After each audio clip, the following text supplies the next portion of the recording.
Hey you, I'm Anissa. Welcome to Create to Liberate. This episode is going to focus on 5 lessons that I learned from 2024. We are making some grand changes in this new year, and so I wanted to recap before anything else why I've been absent from my podcast. If you're tuning in on audio, thank you so much. We are formerly known as No Starving Artists, and I really love and appreciate my community there because we would always go deep on mindfulness, on being an artist, the creative journey, things, fears that are arising that are blocking us from being our most expressed, expanded version of self. And I needed an entire year and a half, apparently, to really integrate the things that were coming through in my life. And I want to be transparent with you all of that community. So if you know me personally or you know me from social media, from somewhere else, thank you so much for taking the time to tune into a little bit more of a personal reflection episode and go deep with me, because I started sharing on YouTube recently, and if you're watching me there, amazing. Thanks for liking and subscribing. I appreciate you tuning in to me on YouTube, but YouTube is really a reinvigoration of this creative energy in me that has been bubbling in me for many years since I left working at Google in 2020 as a marketer, and really during the pandemic time created an incubator of creativity for myself, and that took the form of acting and content creation and modeling and so many other things. Most hugely, it's brought me back to myself, and we are all artists. We are all on a creative journey, and that creativity is the exploration of self too. We are exploring the medium of the world through the filter of us. We are all each other's mirrors. We provide a mirror to each other to be able to see ourselves more clearly. And I share my personal experience and wisdom and reflections, recommendations from that place. If they resonate with you, take what you need and leave the rest. So for today's episode, I'm going to go into big lessons I took away from 2024. This was a really inner world year for many of us. I know that to be true. And so I hope that these lessons and learnings really support you in our mirror back and reflection back as to what was great about this year, and also just a general recap. So we'll start with a general recap of me and my personal life and where we left off for my No Starving Artist community. So there's 4 pieces that I really wanted to highlight in this last year. August, the end of August was our last episode, August of 2023. And our final episode during that time was called Running from Not Feeling Enough. So I was very conscious at that time of me being in this cycle of feeling not enoughness, of feeling I had to do more, of coming from a culture of New York City where there's so much emphasis on workaholism and applauding people for how much they do. Even on the creative front, I was churning out a lot of content and doing so much and being so exhausted on a physical level. So actually at the time of that podcast recording, there's 4 things I mentioned I wanted to highlight. The first notable thing is I was going through a Kundalini awakening. So maybe just a week prior to that episode, on the 19th, I had met my twin flame. It had activated my Kundalini awakening. If you don't understand what Kundalini awakening is, it's the experience of always having feminine energy within our body, but it being really heightened and activated. So Shakti energy rising through our body, through our spine. I had a bottom-up Kundalini awakening. Some people have a top-down Kundalini awakening. There are people who go out seeking Kundalini awakenings. I wouldn't recommend that. Mine was destined, and the person that I met was a mirror to me. They were a direct mirror of my soul, an incarnation of myself in another body. And for those who think this is very woo-woo, I welcome that perception. I have a lived experience of certain things that I was, really keeping private, because being an artist and coming out as this artist was already a huge step for me to really just claim the artist title.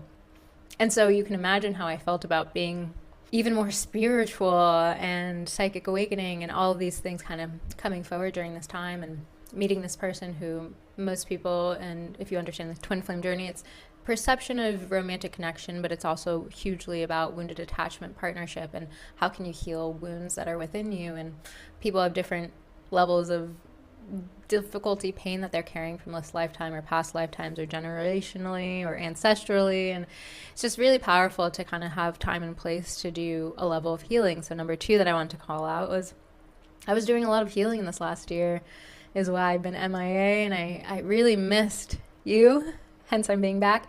But focusing on the healing, there was a lot of again, not enoughness and not operation is actually a very wounded masculine way of operating. If you've seen my YouTube video, you'll see that I'll cover a lot around the heroine's journey and rejecting the feminine energy and then accepting back the feminine energy and our creativity and our intuition, and then also having to heal the masculine energy, because many of us grew up in a society, most of us really honestly grew up in a society learning that masculine energy was about achieving, doing, producing, getting ahead at the expense of the other sides of us, at the expense of our creativity, our intuition.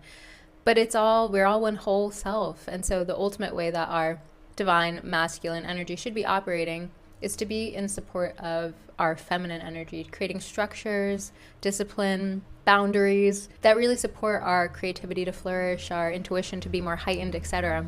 And so there was a lot of healing around the masculine energy. There was a lot of healing around the father wound. My dad had a stroke a few months into November, so a few months after the last episode, but it was in November when I was in this very woo-woo state. But it was a huge, in tarot they call it a huge tower moment, and gave me understanding of what matters to me in this lifetime, which is my relationships hugely. And so moving to the West Coast, to LA, where I am now, gave me the ability to be able to visit him and see him and do a lot of healing around the ways that I experienced my father or didn't experience him, and the absence and what that created in my life. And so it's a lot of shadow work, because my dad was a very intensely hardworking person. Not an intense character. He was very deeply loving and nurturing, and he worked in prisons with incarcerated peoples as a counselor. And so a lot of ability to be in really difficult environments and deal with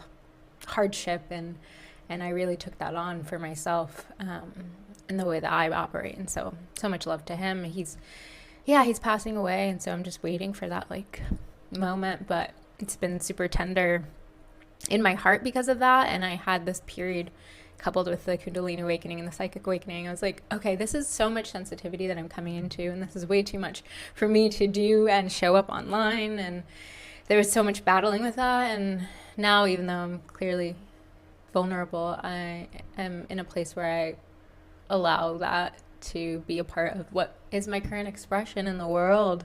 I'm allowing my inner world to be seen, and I want to move through the world in that way. I think it's really important for me to maintain an open heart and be really emotional and expressive and emotionally regulated and practice mindfulness and all the things. That is the beauty of the human experience, right? To really be here and really feel our feelings and not shy away from that. I think that creates the most powerful work of art. I think that creates the most change in the world. I think that nurtures communities, and we need more people with that open-heartedness who are trying to also do things in the world. So it's coming back to that kind of masculine, feminine polarity and the value of that, and then also wholeness. It's the ultimate journey to get back to a balanced state, and it's always going to be some efforting. And beyond healing, number 3 that I was working on was work, releasing what was not serving me. I was listening back to my past episodes, and I was going through the battle of disillusionment with the acting industry, specifically the film industry, and I've experienced it maybe during the worst of times, which is unfair. I started my acting career during the pandemic, so as self-taping was a very impersonal experience. And then the moments I'd have on set, I was craving deep intimacy and collaboration. I have this Scorpio moon that just loves the intensity of feeling. And I wasn't really receiving that so deeply from those experiences in the way that I had imagined. But I continued to get something out of them. And I think as my career continued to progress, I get visibility, and especially moving here to LA, I get visibility into what the long-term career path looks like and the trade-offs that would be made. And in seeing that, it's a no for me. It's a yes for someone else. And if that's you and your path right now, I applaud you, because it takes trade-offs. Everything that we do comes with some level of trade-off, and I'm at an inflection point where I was shared very clearly through the psychic part of me that it would be the trade-off of home life, of having children, and things like that I really deeply care about, it turns out. And so it was really beautiful to kind of anchor back into what are my values, what do I want to experience in this lifetime. And also number 4, the last one, creatively, what is important to me. I have always been such an advocate for you to express your creativity in all of the small ways. You're a creative being just by being you. You were born an artist innately, and the time at which you claim that artist title is a beautiful inflection point of recognition of you being the creator, you being God, you being this thing that is so beautiful. Like, it's so deeply beautiful, the person that you are, and you do not need to create the next masterpiece album, create the next iconic film, the next huge thing societally deemed this is worthy thing. This is huge in changing culture and shaping culture. To be an artist, it happens in the everyday expression. It happens in you waking up, looking at the world and the beauty of it, distilling it through the filter that is you personally, and that transmits into everything that you do. So you look at the sky, you notice a cloud, you see the beauty in that cloud. That beauty that you recognize through your eyes can be transmitted into writing. It can be shared in poetry later down the line, where you talk about the wafting light white something, but you are the artist who is actually filtering these experiences that is life through you. And it's so much more important that you fill up on life energy, your creative energies, your sexual energies, your life force energy, and that filling up on that aliveness by you being creative in the kitchen, being creative in doing a little bit of writing, being creative in expressing yourself and dancing and movement and how you live your life, how you see the world. It brings so much beauty, so much richness to the world, and that supports your giving back. Like, that is enough to be creative in yourself, and I've experienced that personally, and I'll maybe make some future episodes around the twin flame journey, but my creative liberation has really supported this person. My feeling good has really supported this person directly. You never know who you're directly impacting and how much spaciousness you're creating in the world by doing your own healing and reflection and wellness and getting better. And so ultimately feel your expansion, expression, creative well-being. And the more that I honored mine in this year, released the acting stuff, which was tough because I just was on this Ryan Murphy show this year, Aaron Hernandez, American Sports Story, and that was kind of a 2-episode appearance. And there's all these things around climbing that the Capricorn side of myself, like, I just love a good climbing of a hierarchy. It's just satisfying to me. It's validating on an egoic level, though, not on a soulful level. And so in tuning back into what would actually be fulfilling for me in this lifetime on a soul level, what would make me feel like my heart is more open, I feel more connection with people, I feel more aliveness every single day, my well-being is supported. Like, those are real things to anchor in. Those are things that we should write our New Year's resolutions around. The center should be how we want to feel. And then around that we can write, go to the gym. It's like, highlight, I want to feel amazing, healthy, vital every single day. Then it's like, go to the gym twice a week, go take a walk in nature. Those are the outside things that support us in this internal feeling state. So anyways, those are kind of the broad level recaps of what this last year has been for me. It's been a lot of inner pain and inner heart opening, and I think that's the beauty of this life journey. So I wanted to share 5 lessons that supported me and hopefully will support you. 1, spiritual refinement. So as I mentioned, your creative energy is your life force energy, is your spiritual, sexual energy. It's so important to start the day each day nurturing that. So for myself, 2024 really brought me into a meditative, regular, contemplative practice every single morning. So having a devotional practice, a sadhana, is really important to me now. It's actually the essential foundation of my life. It is when I connect with who I'm supported by. This whole life, I really thought I was my own person, and then it's really interesting to find out, oh no, I'm just like channeling. I'm a collaboration. We're all collaborations on a kind of cellular DNA level, and we don't think about it. We think, my own free will, I'm doing this for me, or at least I'm a little bit more towards the individualistic American side leaning. But for you, I hope that you know that you're deeply supported, and for me, holding that time every single morning to really anchor in that has been game changing, has been healing. It's something I'll definitely carry into the new year, because sometimes we're always seeking from the external world, from people, from lovers, from your partner, from your children. You want that love to come back to you, but you also have the ability to cultivate the love that you are every single day, to start fueling yourself with that the first thing in the morning. For myself, with like a meditation and yoga and tarot and other mediums have really supported me in really filling up and really refueling. It used to be like a lot more dancing in the mirror. I'll bring that back. I love that. Dancing, chanting, all the things that feel good, that bring us into a pleasure state, that bring us into a sense of our importance, because we can feel so insignificant at times. I know that's my thing. So that leads into my number 2. Huge thing and lesson from 2024 was that external things don't determine our self-worth. How somebody treats you doesn't determine your self-worth. You're innately born as an incredible human soul.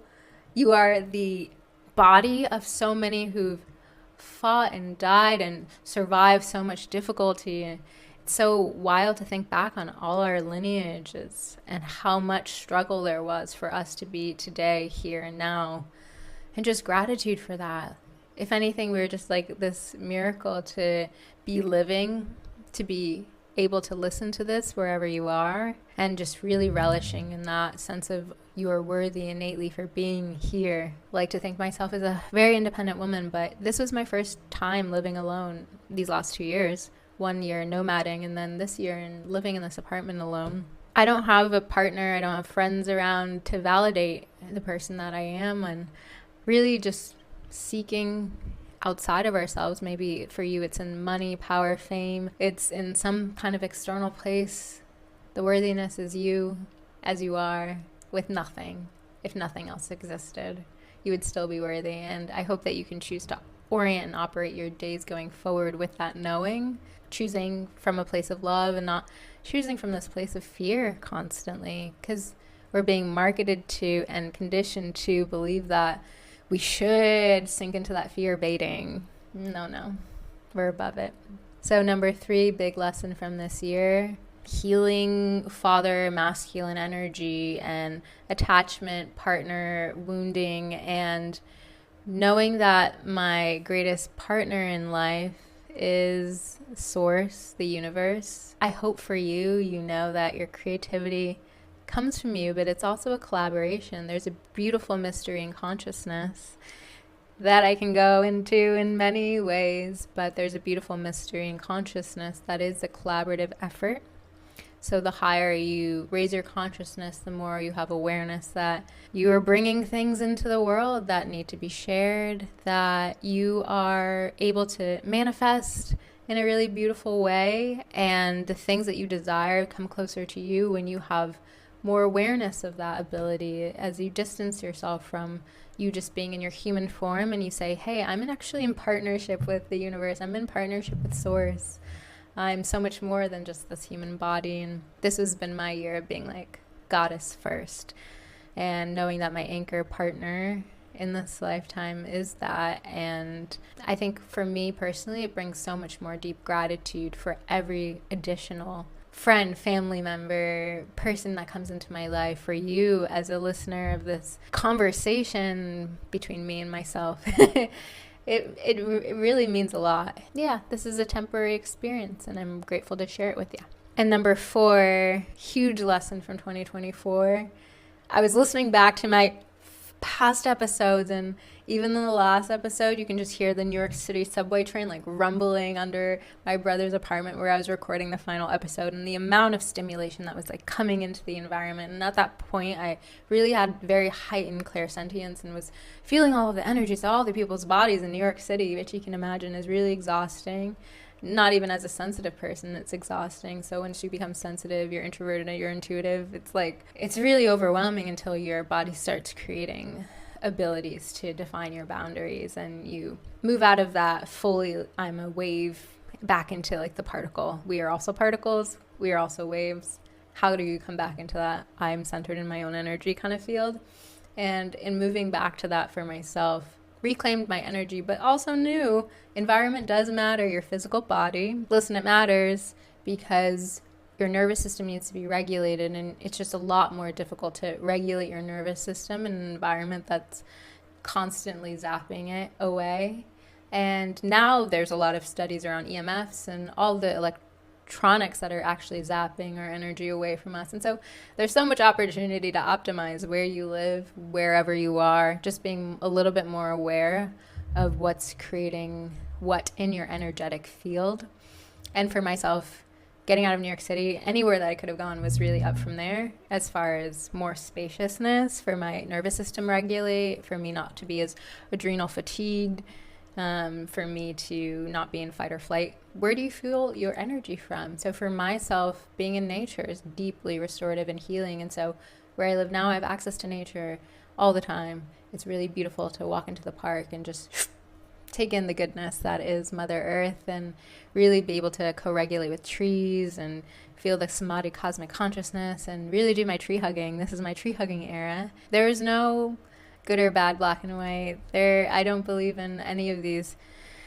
Being in nature is more better than being in a city or anything along those lines. When I share this, I really just mean that we are fueled by nature and by Mother Earth on our purest level, even though the man-made world is also really stimulating and great in many ways. It's not a good or bad, and I really am grateful for this year to remove from me that perception that there is a right, wrong, good, bad. It's just shades of gray and really understanding what works for you. We're all each other's mirrors. What's going to work for another person, it's not going to work for you, and just noticing that something that's coming out of somebody else's mouth is not your truth is really validating. It's very powerful to have that recognition of not for me, finally. And most predictably, number 5 lesson from 2024 was it comes back to create to liberate. Create to liberate is my dharma. So when in doubt, when feeling down, when going through dark nights of the soul, when feeling really good, when life is going great,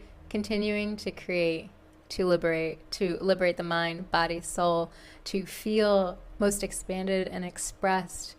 I think the opposite of depression is not joy, but it is expression. It really is letting things to be processed, whether it's verbally, through dance, through any medium that allows you to feel more freeness, more aliveness. It's up to you to decide what that medium is. But for myself, returning to those small every single day moments of making a new meal and making up the recipe, going outside and finding something beautiful and taking a picture of it. Little things brought me so much joy. The more that I practiced them, the more that I found pleasure again. Feminine energy returned, started rebalancing things. It was all supportive. And so that was really the year in recap. And those were kind of the 5 big lessons that I'm holding from 2024, taking into 2025. I hope that you can hold some things from 2024, that it wasn't all darkness for you, that there's some beauty that you can pull out, hold in a cup and be like, more of this in 2025. Thank you very much, universe. So that's what I'm doing at this time. I'm wishing you so much grounding in this new year, more anchoring in our inner world, in our inner power, in our inner creativity, intuition, eccentricity, wildness, all of the beautiful aspects of being a human, the emotional, heart-opened state, and bringing that into the outer world, bringing that to create more freeness, expression, liberation, creativity, excitement for others, right? The beauty is to be a living embodiment of the things that we want to see in the world. And I had so many moments this year of being like, I just want a female role model who is wise and creative and intuitive and a psychic and chooses to still be just the artist, but not just an artist, because we are a whole people and we don't really need to identify ourselves as any type of label, actually. And even our names are made up. It's just a whole set of conditioning that we can decondition from, and then we can choose how much we want to participate in this again. And it's a fluid state of being. I want to see a world where people are honoring what's really supportive for the collective, what's supportive for us all. And I choose you to be a part of that, to be along this creative journey of liberation for others. It's really about us all being part of this new wave of operation in the world in 2025, and bringing a lot more of that inner world beauty that you have within you into the outer world, and taking small steps every single day, 1% actions towards bringing those out. more powerfully and taking it playfully. When you do something from a place of joy, it just reaches further. It will come from that place more often than not. And I'm reminding myself of that all the time. Thank you so much for tuning into this recap of 2024, 5 lessons. I hope it supported you. Let me know in the comments what you enjoyed. Like and subscribe on YouTube. Follow me on the socials at Anissa Benitez on Instagram, TikTok, YouTube. Appreciate you.